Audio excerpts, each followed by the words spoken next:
ನಮಸ್ಕಾರ. ಐಪಿಎಲ್ 2026ರ ಪ್ಲೇಆಫ್ಗಳ ರೋಚಕ ಹಂತಕ್ಕೆ ನಾವು ಬಂದು ನಿಂತಿದ್ದೇವೆ.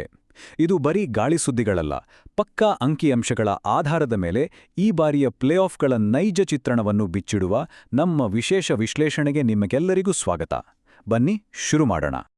ಈಗ ಹೈ ವೋಲ್ಟೇಜ್ ಪಂದ್ಯಗಳಿಗೆ ವೇದಿಕೆ ಸಂಪೂರ್ಣವಾಗಿ ಸಿದ್ಧವಾಗಿದೆ.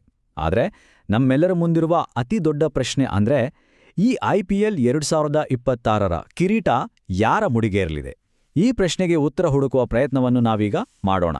ಇವತ್ತಿನ ನಮ್ಮ ವಿಶ್ಲೇಷಣೆಯಲ್ಲಿ ನಾವು ಏನೆಲ್ಲ ಕವರ್ ಮಾಡ್ತೀವಿ ಅಂತ ನೋಡೋದಾದ್ರೆ, ಅಂತಿಮ 4 ತಂಡಗಳ ಬಗ್ಗೆ, ಗುಜರಾತ್ ಟೈಟನ್ಸ್ನ ಮಾರಕ ಬೌಲಿಂಗ್, ಆರ್ಸಿಬಿಯ ಚಾಂಪಿಯನ್ ಸವಾಲು, ಎಸ್ಆರ್ಎಚ್ನ ಸ್ಫೋಟಕ ಬ್ಯಾಟಿಂಗ್, ರಾಜಸ್ಥಾನದ ಯುವ ಪ್ರತಿಭೆ ಮತ್ತು ಫೈನಲ್ ಹಾದಿ.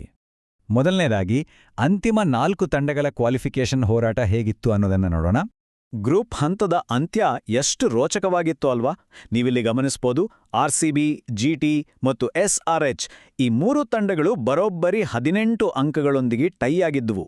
ಇವುಗಳ ನಡುವೆ ಇದ್ದ ಒಂದೇ ಒಂದು ವ್ಯತ್ಯಾಸ ಅಂದ್ರೆ ಅದು ಕೇವಲ ನೆಟ್ ರನ್ ರೇಟ್ ಮಾತ್ರ. ಎಂಥ ಟೈಟ್ ಕಾಂಪಿಟಿಷನ್! ಇಲ್ಲಿ ಇನ್ನೊಂದು ಅತ್ಯಂತ ಕುತೂಹಲಕಾರಿ ವಿಷಯ ಏನಂದ್ರೆ, ಪಂಜಾಬ್ 15 ಅಂಕ ಪಡೆದು ಹೊರಬಿತ್ತು, ಕೋಲ್ಕತ್ತಾ ಮತ್ತು ಕೊನೆಯ ಸ್ಥಾನದಲ್ಲಿ ಡೆಲ್ಲಿ ಕೂಡ ಎಲಿಮಿನೇಟ್ ಆದವು. ಈ ಎಲ್ಲಾ ಗೊಂದಲಗಳ ನಡುವೆ ರಾಜಸ್ಥಾನ ರಾಯಲ್ಸ್ ಕೊನೆಯ ಘಳಿಗೆಯಲ್ಲಿ 16 ಅಂಕಗಳೊಂದಿಗೆ 4ನೇ ಸ್ಥಾನವನ್ನು ಹೇಗೆ ಭದ್ರಪಡಿಸಿಕೊಂಡಿತು ಅನ್ನೋದು ನಿಜಕ್ಕೂ ಅದ್ಭುತ. ಎರಡನೇದಾಗಿ, ಗುಜರಾತ್ ಟೈಟನ್ಸ್ನ ಕರಾರುವಕ್ಕಾದ ಬೌಲಿಂಗ್ ದಾಳಿಯ ಬಗ್ಗೆ ಮಾತನಾಡೋಣ. ಒಂದೆಡೆ ಬರೋಬ್ಬರಿ 102 ವಿಕೆಟ್ಗಳನ್ನು ಕಬಳಿಸಿರುವ ಅವರ ವೇಗದ ಬೌಲಿಂಗ್ ಪಡೆಯ ದರ್ಬಾರಿದೆ, ಜೊತೆಗೆ 9.16 ಎಕಾನಮಿ ರೇಟ್. ಆದರೆ ಇನ್ನೊಂದೆಡೆ ನೋಡಿದ್ರೆ ಟಾಪ್ 4 ತಂಡಗಳಲ್ಲೇ ಅತಿ ಕಡಿಮೆ ಅಂದ್ರೆ 151.3 ಬ್ಯಾಟಿಂಗ್ ಸ್ಟ್ರೈಕ್ ರೇಟ್ ಇರೋದು ಇವರದ್ದೇ. ಆದರೂ ಬೌಲಿಂಗ್ನಲ್ಲಿರುವ ಸ್ಥಿರತೆಯಿಂದ ಅವರು ಈ ಕೊರತೆಯನ್ನ ಅದ್ಭುತವಾಗಿ ಸರಿದೂಗಿಸುತ್ತಿದ್ದಾರೆ.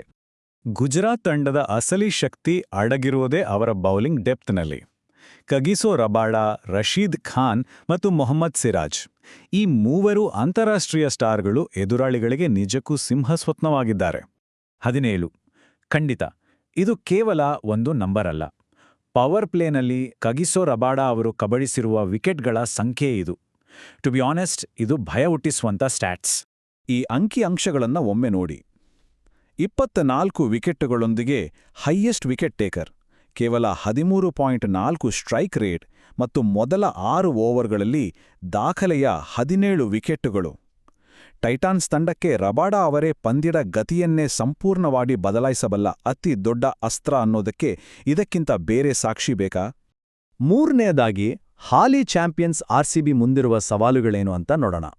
ಒಂದು ಕಡೆ ವಿರಾಟ್ ಕೊಹ್ಲಿ ಅವರ 557 ರನ್ಗಳ ಆಕ್ರಮಣಕಾರಿ ಬ್ಯಾಟಿಂಗ್ ಮತ್ತು ಭುವನೇಶ್ವರ್ ಕುಮಾರ್ ಅವರ 24 ವಿಕೆಟ್ಗಳ ನ್ಯೂ ಬಾಲ್ ದಾಳಿಯಿಂದ ಆರ್ಸಿಬಿ ಬಹಳ ಬಲಿಷ್ಠವಾಗಿದೆ. ಆದರೆ ಅವರಿಗಿರುವ ಅತಿದೊಡ್ಡ ದೌರ್ಬಲ್ಯ ಅಂದ್ರೆ ಒಬ್ಬ ಪರಿಣಾಮಕಾರಿ ಸ್ಪೆಷಲಿಸ್ಟ್ ಸ್ಪಿನ್ನರ್ ಇಲ್ಲದಿರುವುದು. ಸ್ಪಿನ್ ವಿಭಾಗದಲ್ಲಿ ಅವರು ತೀರಾ ಹಿಂದಿದ್ದಾರೆ. 255. ಜಸ್ಟ್ ಇಮ್ಯಾಜಿನ್ ಮಾಡಿ, ರಜತ್ ಪಾಟಿದಾರ್ ಅವರು ಕ್ರೀಸ್ಗೆ ಬಂದ ಮೊದಲ 10 ಎಸೆತಗಳಲ್ಲಿ ಹೊಂದಿರುವ ಭೀಕರ ಸ್ಟ್ರೈಕ್ ರೇಟ್ ಇದು. ಪಾಟಿದಾರ್ ಮಿಡಲ್ ಓವರ್ಗಳಲ್ಲಿ 214 ಸ್ಟ್ರೈಕ್ ರೇಟ್ ಹೊಂದಿದ್ದಾರೆ. ಜೊತೆಗೆ ಆರ್ಸಿಬಿ ಪರ ಅತಿ ಹೆಚ್ಚು ಅಂದ್ರೆ 32 ಸಿಕ್ಸರ್ಗಳನ್ನು ಬಾರಿಸಿದ್ದಾರೆ. ಅವರು ಮೈದಾನಕ್ಕೆ ಇಳಿದು ತಕ್ಷಣವೇ ಆ ಪಂದ್ಯದ ಮೊಮೆಂಟಮ್ ಅನ್ನು ಎದುರಾಳಿಗಳಿಂದ ಎಷ್ಟು ಸುಲಭವಾಗಿ ಕಸಿದುಕೊಡ್ತಾರೆ ಅನ್ನೋದನ್ನ ಈ ನಂಬರ್ಸ್ ಸ್ಪಷ್ಟವಾಗಿ ತೋರಿಸುತ್ತೆ. 4ನೇ ಪಾಯಿಂಟ್, ಎಸ್ಆರ್ಎಚ್ ತಂಡದ ಸ್ಫೋಟಕ ಬ್ಯಾಟಿಂಗ್ ಲೈನಪ್. ಇದು ನಿಜಕ್ಕೂ ಬ್ರೂಟ್ ಫೋರ್ಸ್. ಇವರ ಸ್ಟ್ರಾಟಜಿ ಬಹಳ ಸಿಂಪಲ್ ಮತ್ತೆ ಅಷ್ಟೇ ಸ್ಪಷ್ಟವಾಗಿದೆ. ಅತಿ ಹೆಚ್ಚು 200+ ಸ್ಕೋರ್ ಮಾಡಿರೋ ಇವರ ಸ್ಫೋಟಕ ಬ್ಯಾಟಿಂಗ್ ಇವರ ಬಲ. ಆದರೆ ಬೌಲಿಂಗ್ ಎಕಾನಮಿ ರೇಟ್ 9.9 ಇದೆ, ಅಂದ್ರೆ ಬಹಳ ರನ್ ಲೀಕ್ ಮಾಡ್ತಾರೆ. ಆದರೂ ಬೌಲಿಂಗ್ನಲ್ಲಿ ಬಿಟ್ಟುಕೊಟ್ಟ ರನ್ಗಳನ್ನ ತಮ್ಮ ಬ್ಯಾಟಿಂಗ್ನಿಂದ ಸರಿದೂಗಿಸೋದೇ ಇವರ ಮಾಸ್ಟರ್ ಪ್ಲಾನ್. ಇಲ್ಲಿ ನೀವು ಗಮನಿಸಬೇಕಾದ ಒಂದು ಅಚ್ಚರಿಯ ಸಂಗತಿ ಏನಂದ್ರೆ, ಹೆನ್ರಿಕ್ ಕ್ಲಾಸನ್, ಇಶಾನ್ ಕಿಶನ್ ಮತ್ತು ಅಭಿಷೇಕ್ ಶರ್ಮಾ ಈ 3 ಬ್ಯಾಟರ್ಗಳು 500ಕ್ಕೂ ಹೆಚ್ಚು ರನ್ ಗಳಿಸಿದ್ದಾರೆ. ಈ ಸಾಧನೆ ಮಾಡಿರೋ ಈ ಸೀಸನ್ನ ಏಕೈಕ ಫ್ರಾಂಚೈಸಿ ಸನ್ರೈಸರ್ಸ್ ಹೈದರಾಬಾದ್. 206 ಕೇಳಿದ್ರನ್ನೇ ಮೈ ಜುಮ್ಮನುತ್ತಲ್ವಾ? ಇದು ಅಭಿಷೇಕ್ ಶರ್ಮಾ ಅವರ ಬೆರಗುಗೊಳಿಸುವ ಒಟ್ಟಾರೆ ಸ್ಟ್ರೈಕ್ ರೇಟ್. ಒಟ್ಟು 563 ರನ್ಸ್, ಡೆಲ್ಲಿ ವಿರುದ್ಧ ಕೇವಲ 68 ಬಾಲ್ನಲ್ಲಿ 135 ರನ್, ಮತ್ತೆ ಪವರ್ ಪ್ಲೇನಲ್ಲಿ 217 ಸ್ಟ್ರೈಕ್ ರೇಟ್. ಹಾಗಾಗಿ ಯಾವುದೇ ಎದುರಾಳಿ ಬೌಲರ್ಗೆ ಈಗ ಇರೋದು ಒಂದೇ ಟಾರ್ಗೆಟ್, ಈ ಅಪಾಯಕಾರಿ ಅಭಿಷೇಕ್ ಶರ್ಮಾ ಅವರನ್ನು ಆದಷ್ಟು ಬೇಗ ಪೆವಿಲಿಯನ್ಗೆ ಕಳಿಸುವುದು. ಇಲ್ಲದಿದ್ದರೆ ಪಂದ್ಯ ಕೈ ತಪ್ಪೋದು ಗ್ಯಾರಂಟಿ.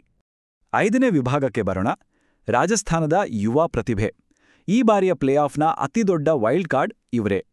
ಇವರ ಬಳಿ ಅದ್ಭುತವಾದ ಟಾಪ್ ಆರ್ಡರ್ ಬ್ಯಾಟಿಂಗ್ ಇದೆ. ಜೊತೆಗೆ ಜೋಫ್ರಾ ಆರ್ಚರ್ ಅವರ 21 ವಿಕೆಟ್ಗಳ ಮಾರಕ ವೇಗವಿದೆ. ಆದರೆ ಪ್ರಾಬ್ಲಮ್ ಏನಂದ್ರೆ, ಆರ್ಚರ್ ಅವರನ್ನು ಹೊರತುಪಡಿಸಿ ಉಳಿದ ಬೌಲಿಂಗ್ ಪಡೆ 9.4 ಎಕಾನಮಿಯೊಂದಿಗೆ ಸಾಕಷ್ಟು ಹೆಣಗಾಡುತ್ತಿದೆ. ಇದು ಆಶ್ಚರ್ಯಕರವಾದರೂ ಸತ್ಯ. ಕೇವಲ 15. ಹೌದು, ಇದು ಈ ಸೀಸನ್ನ most valuable player Vaibhav Suryavanshi ಅವರ ವಯಸ್ಸು ಜಸ್ಟ್ 15. ಕೇವಲ 15 ವರ್ಷದ ಈ ಯುವಕ ಆಂಡ್ರೆ ರಸಲ್ ಅವರಂತಹ ಐಪಿಎಲ್ ಇತಿಹಾಸದ ಶ್ರೇಷ್ಠ ಪವರ್ ಹಿಟರ್ಗಳನ್ನೇ ಸ್ಟ್ರೈಕ್ ರೇಟ್ನಲ್ಲಿ ಹಿಂದಿಕ್ಕಿದ್ದಾನೆ. ಅಂದ್ರೆ ನಂಬ್ತೀರಾ, 232.3 ಸ್ಟ್ರೈಕ್ ರೇಟ್. ಇದು ನಿಜಕ್ಕೂ ಮೈನವಿರಳಿಸುವಂತಿದೆ. ಅವರು ಈ ಸೀಸನ್ನ MVP ಮಾತ್ರ ಅಲ್ಲ, 583 ರನ್ಸ್, 53 ಸಿಕ್ಸರ್ಗಳು ಮತ್ತು ಕೇವಲ 36 ಬಾಲ್ನಲ್ಲಿ ಹೊಡೆದ ಸೆಂಚುರಿ. ಈ ಹದಿಹರೆಯದ ಪ್ರತಿಭೆಯೇ ಈಗ ರಾಜಸ್ಥಾನ ತಂಡದ ಅಸಲಿ ಬ್ರಹ್ಮಾಸ್ತ್ರ. ಒಂಟಿ ಕೈಯಲ್ಲಿ ಪಂದ್ಯದ ದಿಕ್ಕನ್ನೇ ಬದಲಿಸುವ ತಾಕತ್ತು ಈ ಯುವಕನಿಗಿದೆ. ಕೊನೆಯದಾಗಿ 6ನೇ ಪಾಯಿಂಟ್, ಫೈನಲ್ ಹಾದಿ ಅಂದ್ರೆ ಅಂತಿಮ ಹಣಾಹಣಿ. ಹಾಗಾದ್ರೆ ಕೇವಲ ಈ ಅಂಕಿಅಂಶಗಳನ್ನು ಮುಂದಿಟ್ಕೊಂಡು ನೋಡಿದ್ರೆ ಈ ವಿಭಿನ್ನ ತಂತ್ರಗಳಲ್ಲಿ ಯಾವುದು ಪ್ಲೇಆಫ್ ಅನ್ನ ಗೆಲ್ಲಬಹುದು? ಗುಜರಾತ್ನ ಕರಾರುವಕ್ಕಾದ ಬೌಲಿಂಗ್ ಪಡೆಯೋ, ಅಥವಾ SRHನ ಸ್ಫೋಟಕ ಬ್ಯಾಟಿಂಗ್ ಪಡೆಯೋ, ಅಥವಾ RCB ಮತ್ತು ರಾಜಸ್ಥಾನದ ಅಚ್ಚರಿಯ ಆಟವೋ? ಅಂತಿಮವಾಗಿ IPL 2026 ಟ್ರೋಫಿಯನ್ನು ಎತ್ತಿ ಹಿಡಿಯುವ ತಂಡ ಯಾವುದು? ಈ ಒಂದು ರೋಚಕ ಪ್ರಶ್ನೆಯೊಂದಿಗೆ ಇಂದಿನ ನಮ್ಮ ಈ ವಿಶೇಷ ವಿಶ್ಲೇಷಣೆಯನ್ನು ಇಲ್ಲಿಗೆ ಮುಗಿಸೋಣ. ನೀವೇನಂತೀರಾ? ಕಪ್ ಯಾರಿಗೆ ಒಲಿಯಬಹುದು?